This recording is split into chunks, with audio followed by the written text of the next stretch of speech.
podríamos decir amorosa en la patria.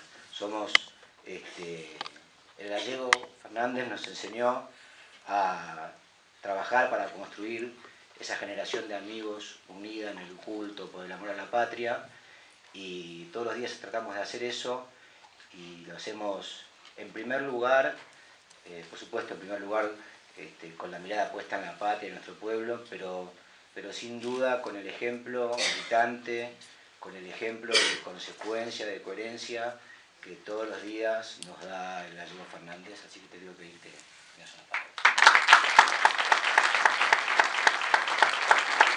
Bueno, gracias, Juan. Un agradecimiento a uno de esos tipos oscuros que por lo general no se ven, que es un amigo que fuimos encontrando en la vida, que es el imprentero Gabriel Iglesias, que no sé por dónde está, allá arriba, que nos soporta, que le cambiamos 80 veces las cosas, y que con su paciencia y siempre su consejo salimos mejor, siempre. Y que además muchas veces no tiene una paciencia bárbara con las facturas también, así que doblemente agradecido. Cosa central en los tiempos que corren, y muy buen precio, inigualable, ¿no? El precio de... Se pagó, es verdad.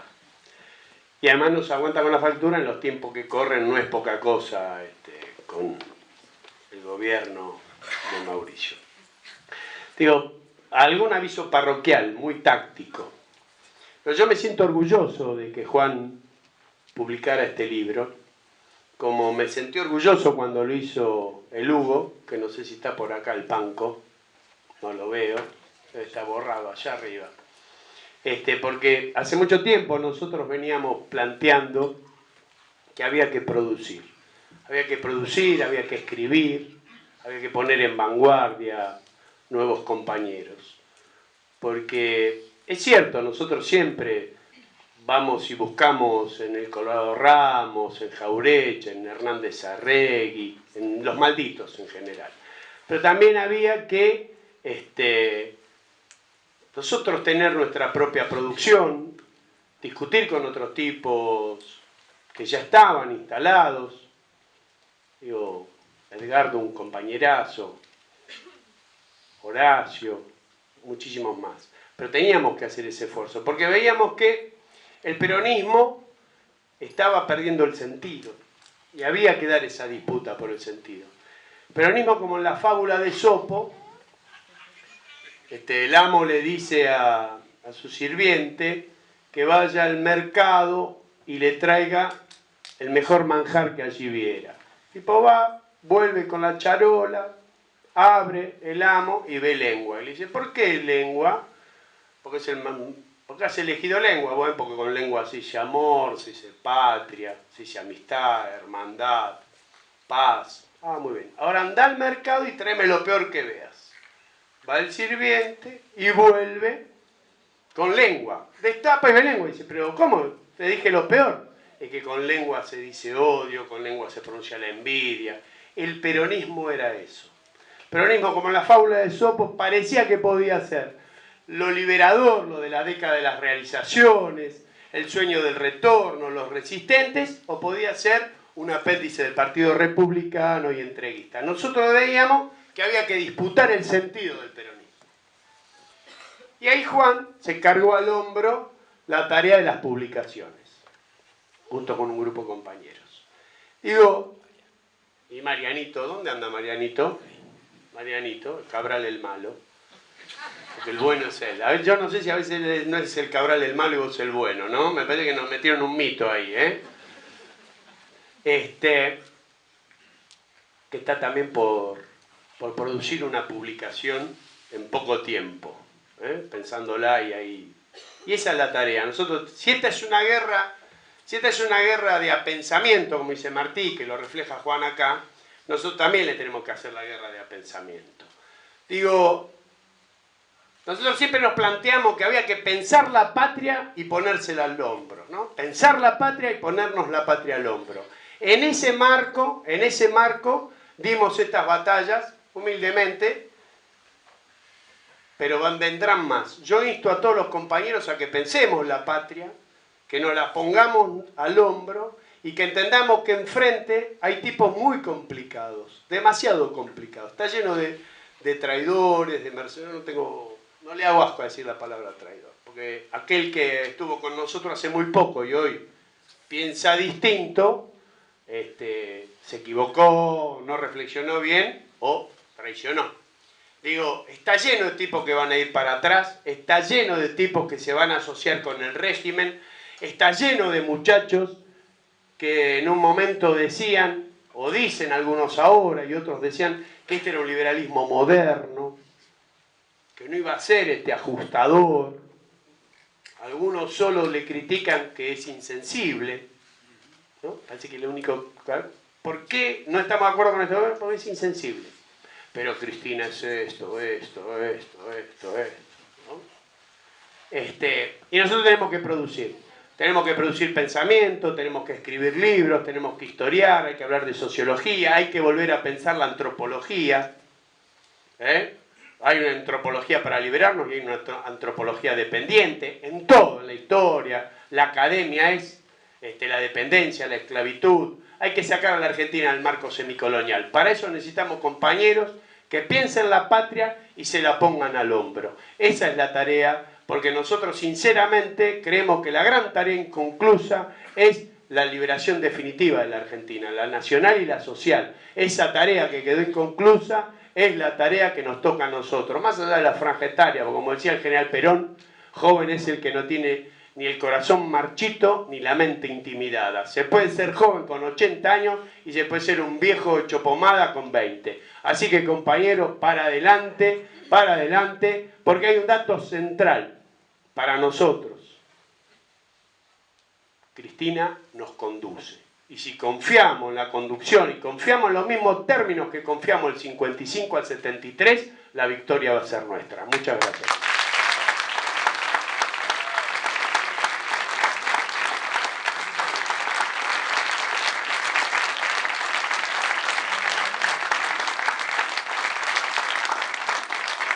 Gracias, Gallego. No sé dónde está, pero quiero agradecer especialmente la presencia de mi amigo de la infancia, Martín Abelardo Ramos, hijo de Jorge Abelardo. Martín, ahí te veo. La verdad que bueno que viniste, hacía muchos años que no nos veíamos. Y bueno, y queda dar la palabra a Edgardo Moca, que tuvo la enorme generosidad de prologar el libro. Yo lo encaré es una buena palabra porque tiene que ver con la misma etimología que la palabra caradura. Un día... Sí, un caradurismo total. Así te lo dije, ¿no? Sí. Primero lo encaré una vez en la calle, en la Avenida de Mayo, y dije, che, a mí la verdad te quiero conocer porque siempre me llama la atención cómo desde distintos caminos estamos pensando cosas parecidas, él y este humilde servidor. Él escribe habitualmente página 12 y yo hablo en el mejor de los casos con el gallego. Pero bueno, la verdad que hicimos una charla muy linda en su casa, estuvimos mateando, y un tiempo después me animé a pedirle, porque yo había pensado, y en esto quiero contarles porque para mí fue una gran alegría, 3 posibilidades para prologar el libro. Una era que fuera un compañero del peronismo militante, lógicamente el gallego, ¿a quién le íbamos a pedir uno? Otra era que fuera alguien digamos así, del riñón del peronismo, para que presentara el libro, del peronismo en sentido amplio, y había pensado en Horacio. Y otra era la posibilidad de poner eso en el marco de un frente más amplio, en el marco del movimiento nacional, con algún compañero de eso que nosotros decimos el movimiento nacional en su conjunto, y que siempre decimos, en realidad al final son todos peronistas, somos todos peronistas, porque peronistas somos todos, y había pensado en Edgardo. Así que hoy tengo la alegría de tener a los 3 acá, y nada, ya la quiero... Y aparte el prólogo de Edgardo realmente creo que es lindo de leer, así que estoy muy agradecido con él, muy agradecido con tu generosidad.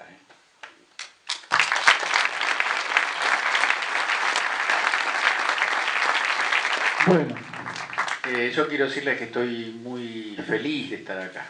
Eso es lo primero que quiero decir, muy orgulloso de compartir esta mesa, muy agradecido yo, a pesar de que Juan Cruz equivocadamente cree que el favor lo hice yo.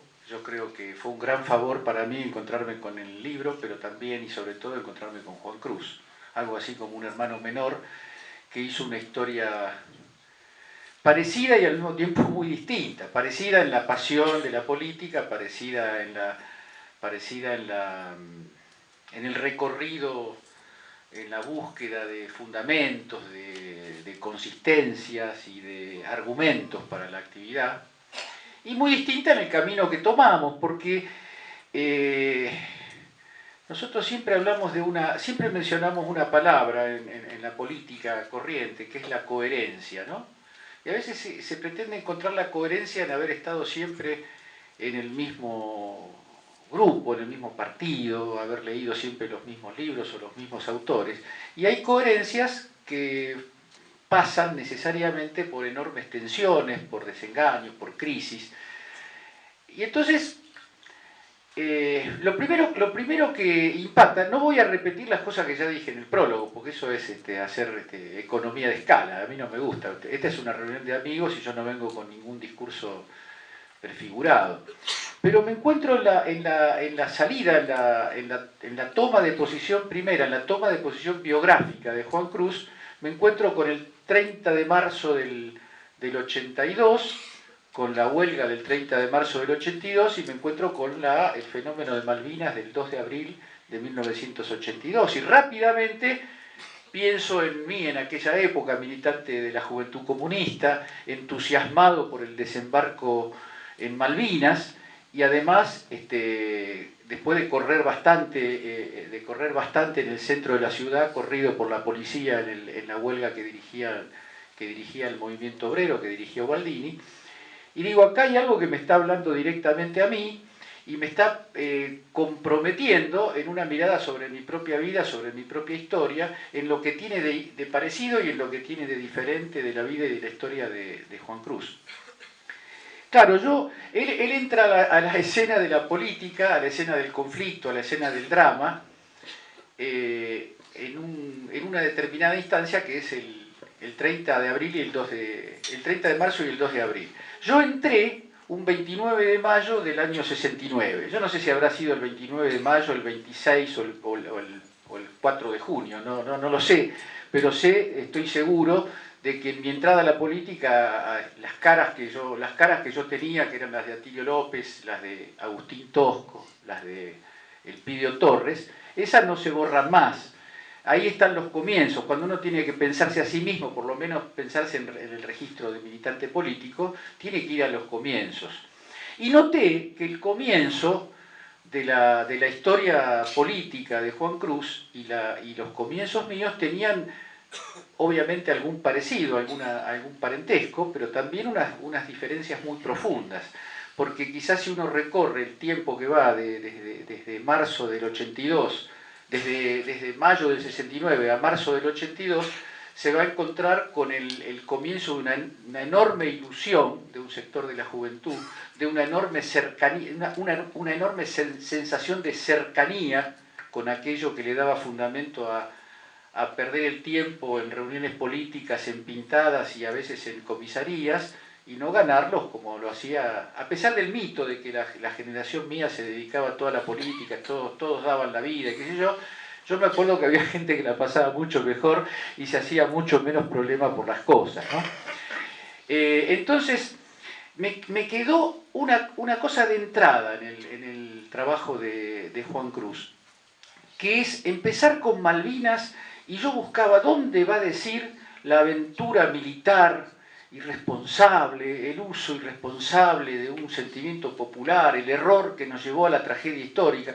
No lo estoy diciendo porque no crea que un poco de eso no es cierto, sino porque uno puede tranquilamente recuperar el tiempo de Malvinas y el tiempo que le siguió al operativo Malvinas en clave de algo muy fuerte que pasó con la rendición de Puerto Argentino. La rendición de Puerto Argentino fue justamente una clausura, fue un cierre, ya el 24 de marzo de 1976 fue un cierre violento, terrible de la historia que se empezó a vivir en el país, o que yo empecé a vivir en el país, en el Cordobazo, porque tampoco, uno siempre tiene la sensación de que la historia empezó cuando uno entró, pero eso no resiste el análisis. Entonces, toda esa, la derrota de Malvinas fue la certificación de la imposibilidad de enfrentar seriamente al imperialismo, de defender ciertamente la nación. La idea de nación misma quedó sumamente comprometida. Yo no sé cuántos de ustedes recordarán, o de los que recuerden cuántos compartirán esta sensación, pero la sensación de ese país que reentraba a la democracia, y eso de alguna manera nos abría, nos metía en una primavera, pero era una primavera salpicada del sentido de derrota, una primavera que se abría con un sentimiento nacional y con una autoestima en una profunda quiebra, en una profunda baja, la sensación de la locura, la sensación del fracaso, la sensación de la frustración, y el designio de que con ciertas cosas uno no tiene que meterse, que ya nos la había dado la dictadura cívico-militar de modo sanguinario, con la represión, pero que la derrota bélica nos la certificaba. Y yo creo que ahí hay una clave para entender todo lo que vino después del año 82, para entender nuestros ya más de 3 décadas de democracia, sus alcances y sus limitaciones. Porque nosotros empezamos a reconstruir un sistema democrático en una condición social, histórica, mundial concreta, que es la historia social y mundial concreta del dominio neoliberal del mundo. Y las democracias que se reconstruyen, hay un trabajo, yo no quiero meterme en pies de página porque tiendo mucho los pies de página y con frecuencia después no puedo volver a lo que estaba tratando de decir, así que me voy a autorreprimir en eso. Pero hay toda una idea que la popularizó un señor que se hizo famoso por otras cosas, malas también, ¿no?, que se llama Samuel Huntington, un hombre de la Trilateral Commission, que habló de la tercera oleada democrática. La tercera oleada democrática nacía, según Huntington, en la Revolución Portuguesa en 1974, la Revolución de los Claveles, después con la caída de Franco, no, la muerte de Franco. Franco no cayó nunca, ¿no? Eso es una cosa que a veces con mis amigos españoles converso, ¿no? Porque después de la caída de Franco se enfermó y se murió, no se cayó nunca.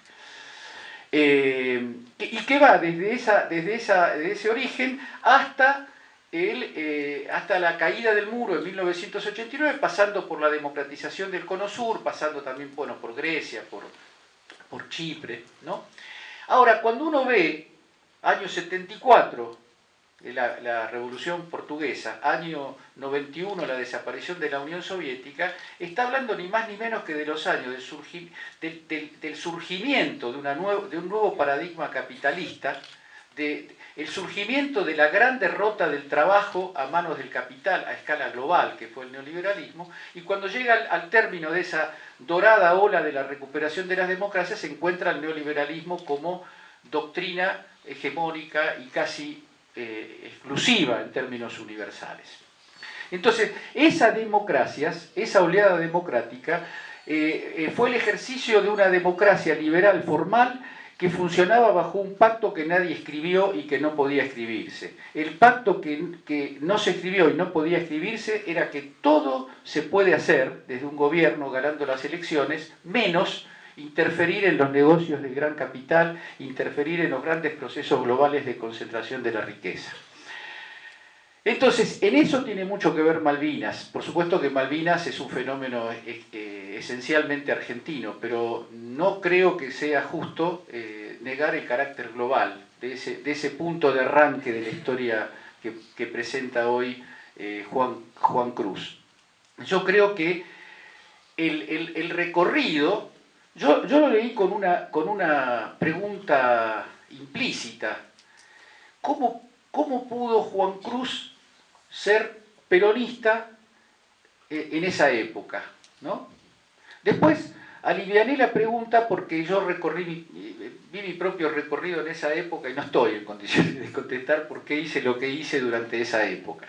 Eso lo digo por mí. Juan Cruz, en cambio, ha logrado algo muy interesante, que es pensarse a sí mismo en medio de un país que que se destruye, que se reconstruye, que entra a través de la época donde la simbología peronista encubrió un proceso de entrega del patrimonio, a un país que llega al punto máximo, al límite mismo de su peligro de destrucción como comunidad organizada, como comunidad política, que fue el diciembre de 2001, y sin embargo la nave, el sentido, la literatura, aquellas literaturas entre infantiles y juveniles que Juan Cruz comenta, las de Abelardo Ramos en particular, termina siendo una especie de brújula que soporta, que sostiene, que da sentido y que da coherencia hasta donde se puede ser coherente, porque hay momentos, como el propio trabajo de Juan Cruz lo revela, que ser coherente es cambiar, que ser coherente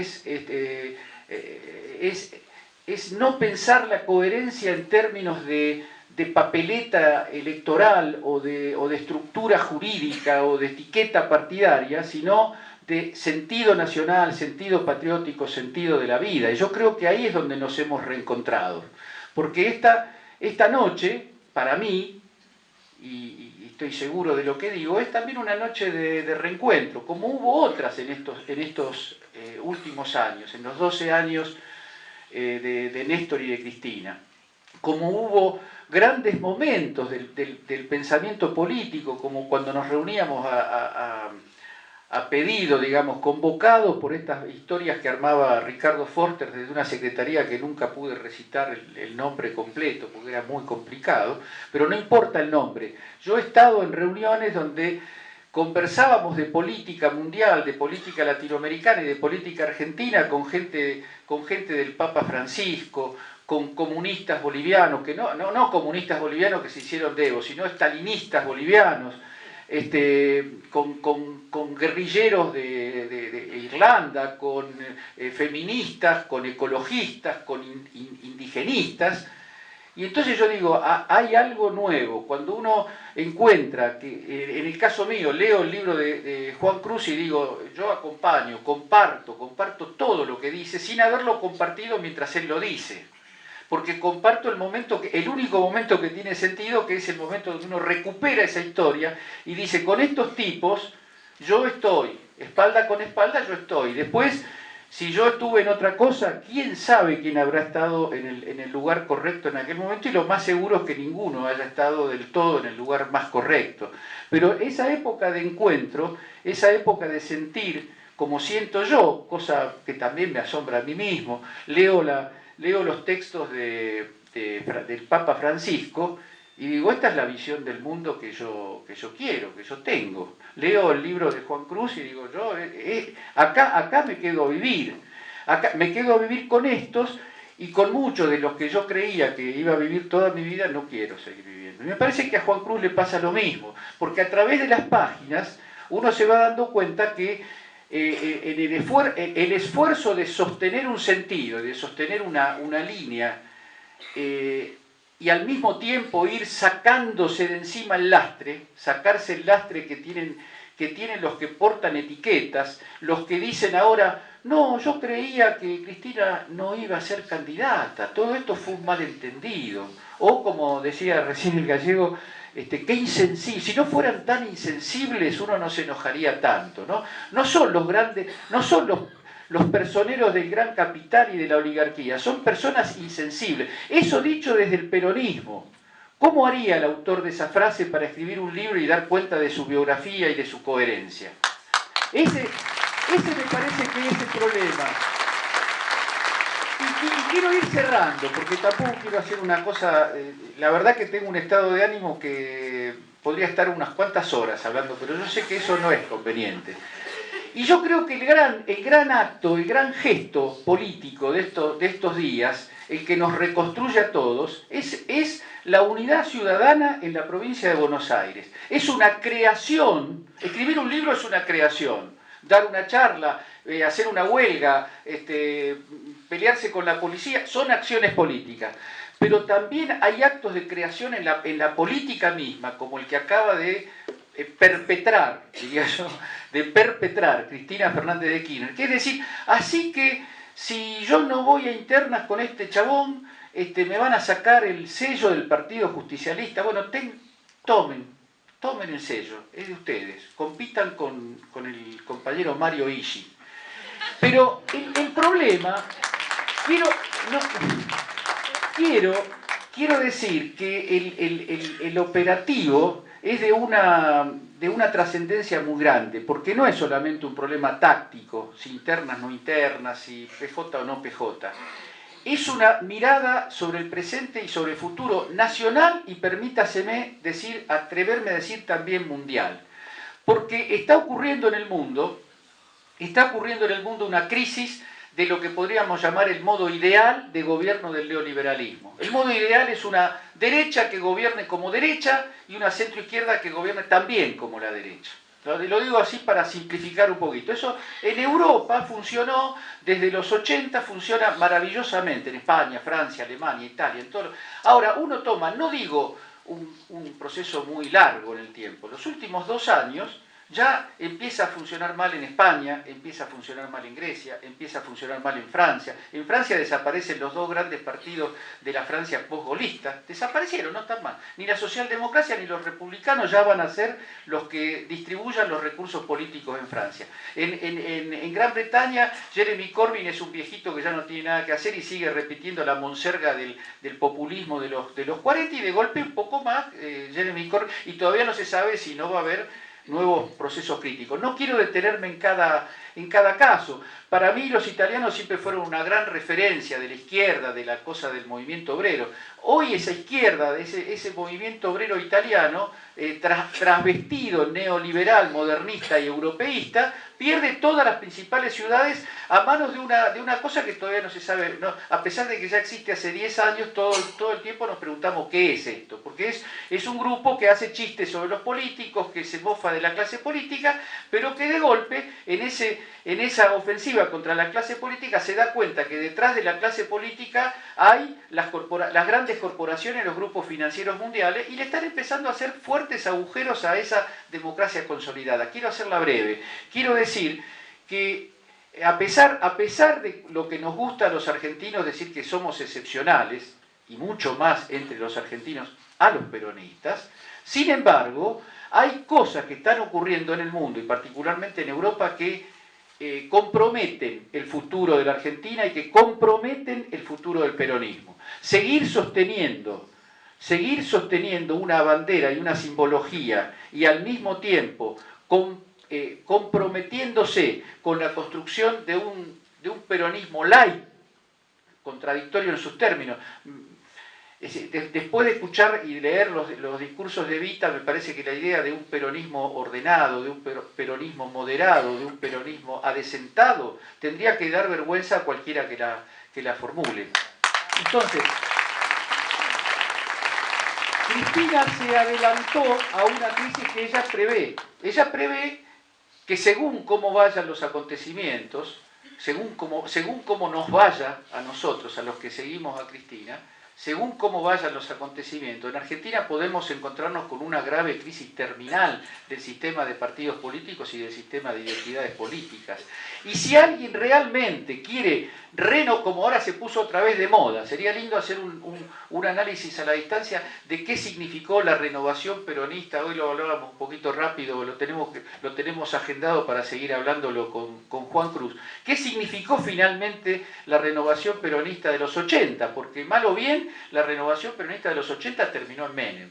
Terminó en Menem, la renovación peronista de los 80. Y ahora vuelven a la carga con la renovación del peronismo. La renovación del peronismo, si se puede hablar de eso, la hicieron Néstor